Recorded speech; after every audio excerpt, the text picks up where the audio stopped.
was recommended to me, and I had seen it kind of all over the place. And I didn't know how I felt about it. And I have to say, I still don't think it is as good yet. I have only read this book as Fourth Wing, but I really, really enjoyed it. Also, if you can hear snoring in the background, that is my dog. And then there are some kids playing outside as well. So I hope both can increase your relaxation if you can hear them.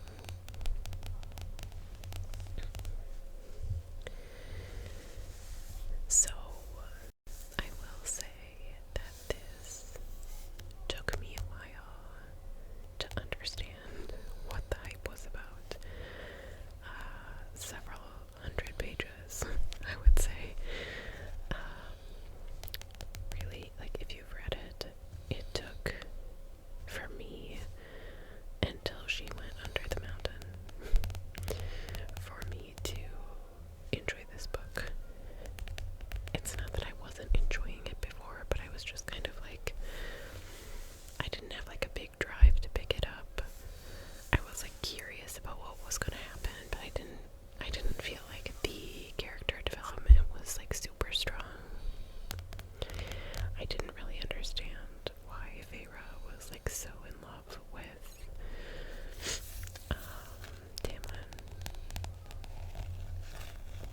I still don't. I just felt like their relationship, like the build up to them being in love, was like just very sudden for me. I don't know. But I will read the little blurb in the back for anybody who has not read these books.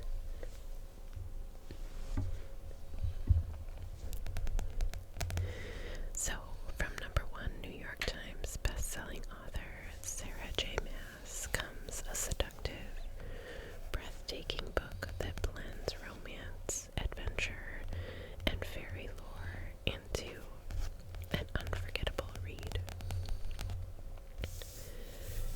When 19-year-old huntress Feyre kills a wolf in the woods, a terrifying creature arrives to demand retribution. Dragged to a treacherous, magical land she knows about only from legends, Feyre discovers that her captor is not truly a beast, but one of the lethal, immortal fairies who once ruled her world. At least he's not a beast all the time. As she adapts to her new home, her feelings for the fairy Tamlin transform from icy hostility into a fiery passion that burns through every lie she's been told about the beautiful, dangerous world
Has anybody else read any of her other of her series? Oh, and they have coloring books. I bet those are cool.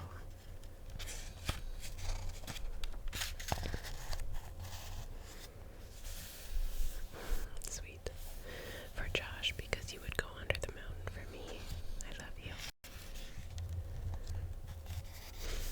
So this is the map here of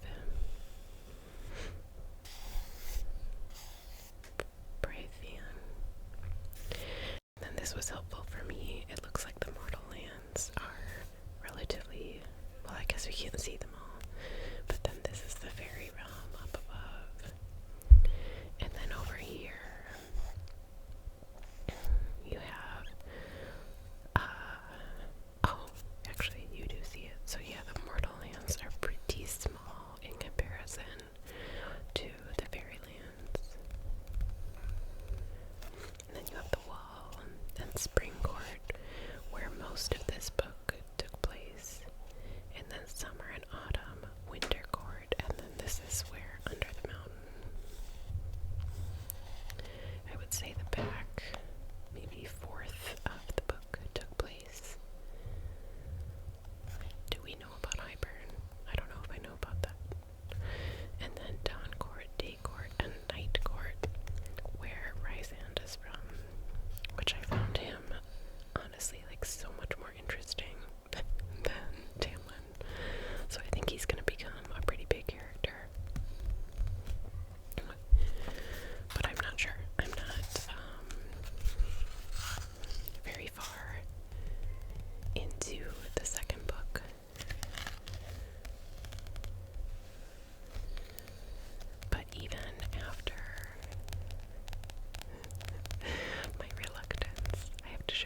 if she can harness her harrowing gifts, heal her fractured soul, and decide how she wishes to shape her future and the future of a world in turmoil. So, I'm only like, I think 2 chapters in. I actually learned a lot from this little blurb. And I realized, like, it's kind of spoilery, so I'm not gonna read the rest of the blurbs, because I don't want it to be ruined for me. But maybe when I'm all done with these books, I will do a video just reading all of the blurbs.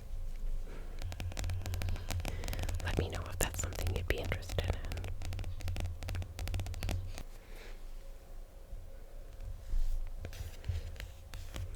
So I'm really excited to get further into this one. Rysand is clearly going to be a big character.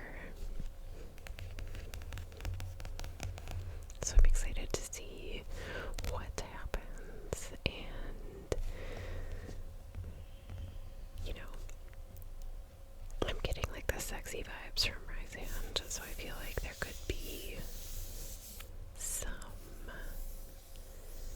confusion with her feelings towards him and her feelings towards Tamlin.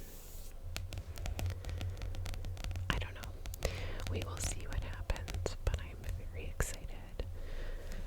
I want to look and see if the map changed at all in this book, just out of curiosity.